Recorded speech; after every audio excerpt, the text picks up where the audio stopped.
उत्तर प्रदेश का एक ज़िला लगता है बरेली। बरेली ज़िला के 17 नवंबर 2022 की यह घटना है। एक लड़की स्टेशन के बाहर कभी इधर देख रही है तो कभी उधर देख रही है, कभी सामने देख रही है तो कभी मोबाइल पे बात कर रही है तो कभी मोबाइल चला रही है।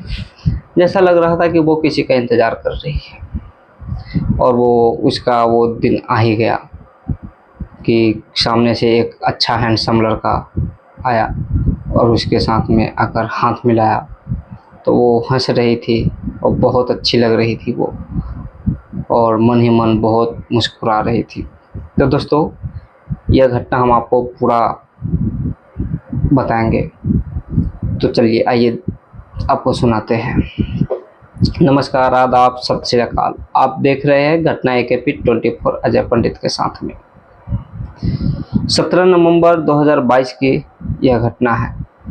उत्तर प्रदेश के बरेली ज़िला लगता है। बरेली ज़िला के जो रेलवे कॉलोनी होती है उसमें एक उषा पंडित नाम की रेलवे कॉलोनी के आसपास की रहने वाली होती है। उषा पंडित के फेसबुक अकाउंट पे एक रिक्वेस्ट आता है।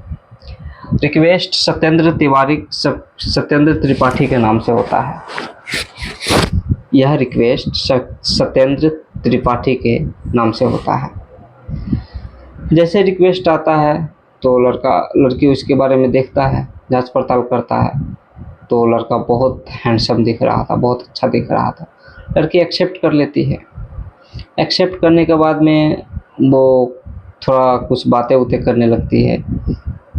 जैसे ही धीरे धीरे बातें हो रहा था दोनों के बीच में, उसी बीच में लड़का लड़की में करीबी बहुत ज़्यादा नज़दीक आ जाती है।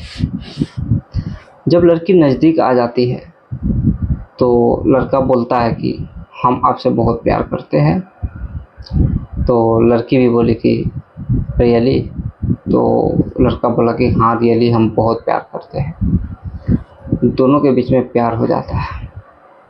इस प्यार को आगे बढ़ाने के लिए लड़की करे सो करे क्या। ये लड़की बरेली की रहने वाली, वो लखनऊ के रहने वाले, फिर करे तो करे क्या। तो लड़का एक दिन बोलता है कि हमको तुमसे मिलना है, तुमसे बात करना है, तुमसे मिलना है। तो लड़की बोली कि ठीक है, मिल लेंगे, कोई बात नहीं, आ जाइए बरेली। तो फिर लड़का एक दिन फिर कहता है, उसके कल होके कहता है कि हम मिलेंगे जब तुमसे तो शादी करके ही लेके चले आएंगे। तो वो लड़की कहती है अभी तो हम आपसे बात किए हैं, अभी उतना पहचान भी नहीं है और आप शादी करने की बात कर रहे हैं। तो लड़का मायूस हो जाता है, क्या तुम नहीं करोगी? तो बोलता है करेंगे, लेकिन मेरे फैमिली जाएंगे आपके घर पे, और आपके घर पे जाने के बाद में आपके मम्मी पापा से बात करेंगे, उसके बाद में शादी तो करेंगे। आप अपने मम्मी पापा को भेजिए, हम अपने मम्मी पापा को भेजते हैं, तो फिर उसके बाद में बात आगे बढ़ेगा तो करेंगे शादी। तो उसी बात में दोनों का इंट्रोडक्शन होने लगता है। जो अपना परिचय देने के लिए वो बोलती है लड़की। तो लड़का बोलता है कि हम दरोगा है, यहाँ पे मेरा पोस्टिंग है, अभी हम काम कर रहे हैं। लड़की बोली कि हम भी वकालत का पढ़ाई कर रहे हैं और वकालतनामा सीख रहे हैं। तो एक दिन क्या होता है कि एक दिन क्या होता है कि लड़का बोलता है शादी के लिए, तब लड़की बोलती है कि ठीक है, शादी तो करेंगे, लेकिन उसके लिए अपने मम्मी पापा को भेज दीजिए। जैसे ही मम्मी पापा का नाम लेता है तो मायूस सा चेहरा, उदास सा लेके कुछ बोलता नहीं उधर से, जैसा कि लग रहा था कि वो रो रहा है। लड़की बोला कि क्या आप रो रहे हैं क्या? तो लड़का बोला कि नहीं।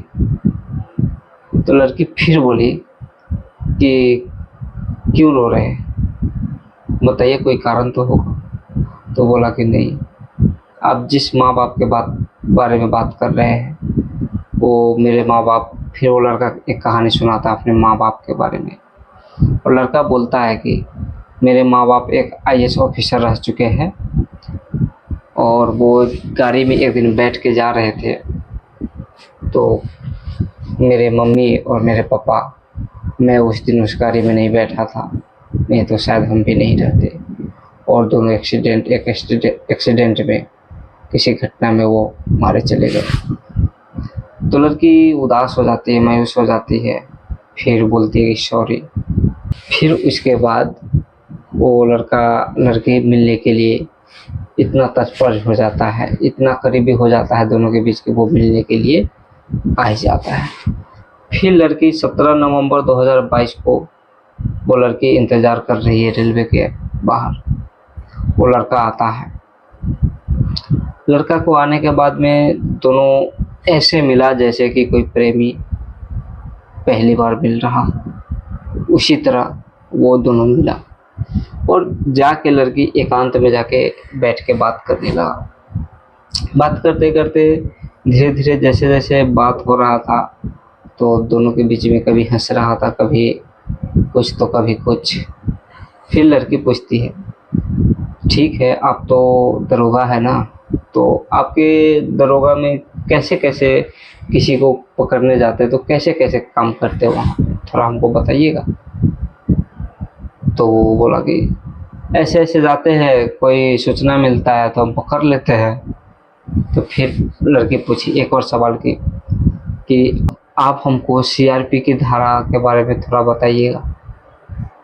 तो वो बोला कि अरे हम लोग किस काम से आए हैं, अरे हम अपना पर्सनलिटी के बारे में बात करेंगे, हम अपना काम के बारे में बात करेंगे, तुम अपने बारे में बात करो, जिस कारण से आए हो उसके लिए बात करो, ये सब काम का बात क्यों कर रही हो, यहाँ पे काम का बात करो ही मत।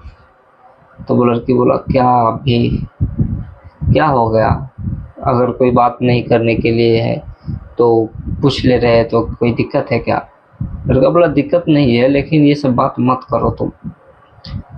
फिर क्या होता है कि वो बात वहाँ पे दब जाती है।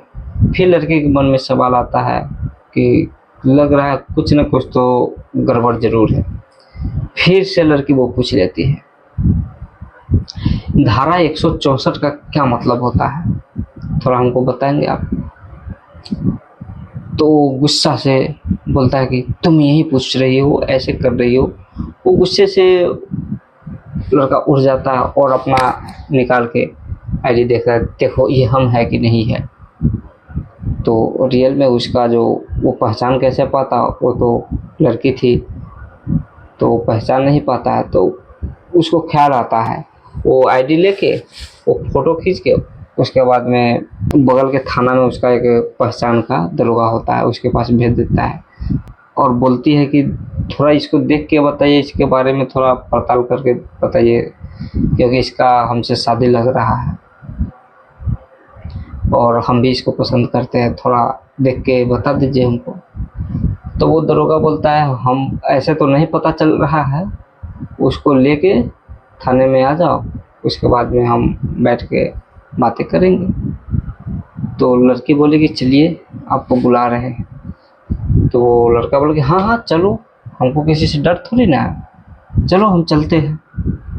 वहाँ पे एक दरोगा लड़की है, उससे हमको थोड़ा बात करना, उससे भी मिलना, चलो चलो चलो हम भी चलते हैं।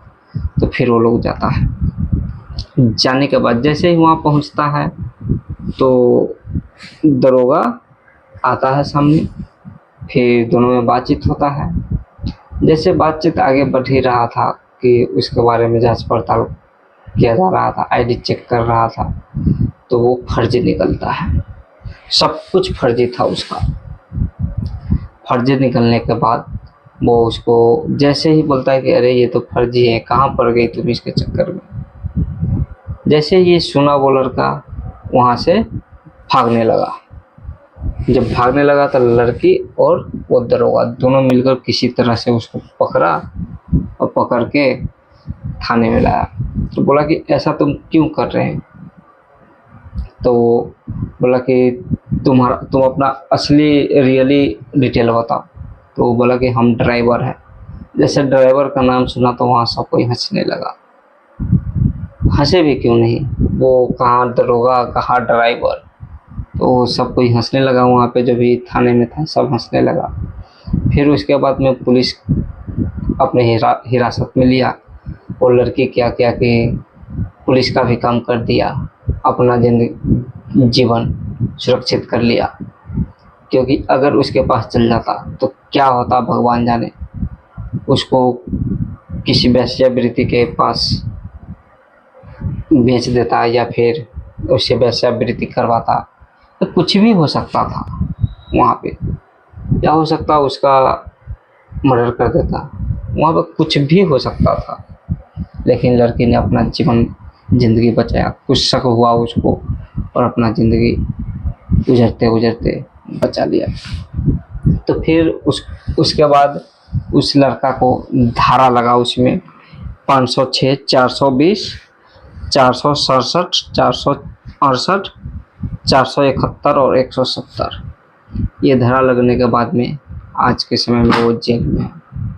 अब कब निकलेगा पता नहीं उसके बारे में। दोस्तों, यह घटना सुनाने का उद्देश्य किसी को दुख पहुंचाना नहीं है, किसी को परेशान करना नहीं है, बल्कि आपको सतर्क रखना है, सतर्क करना है। आज के लिए इतना ही। जय हिंद। एक सूचना आप लोगों के लिए, जो भी 5 कमेंट अच्छा आएगा इस वीडियो का बात बोल रहे हैं, 5 कमेंट अच्छा होना चाहिए जो कि मेरे दिल को भा जाए, उसके लिए 5 आदमी के लिए 5 गिफ्ट हम रखे हैं, और सबको एक प्रकार का ही गिफ्ट मिलेगा। और उसमें गिफ्ट में आपको अनाउंस भी कर देते हैं कि उसमें गिफ्ट मोबाइल हम देने वाले हैं, ओप्पो रेनो 11 प्रो। तो आप लोग कमेंट कीजिए, सब्सक्राइब कीजिए और अच्छा कमेंट कीजिएगा, ताकि आप लोग 5 अच्छा विनर बन के आप लोग ये मोबाइल जीत सकें। जय हिंद, जय भारत।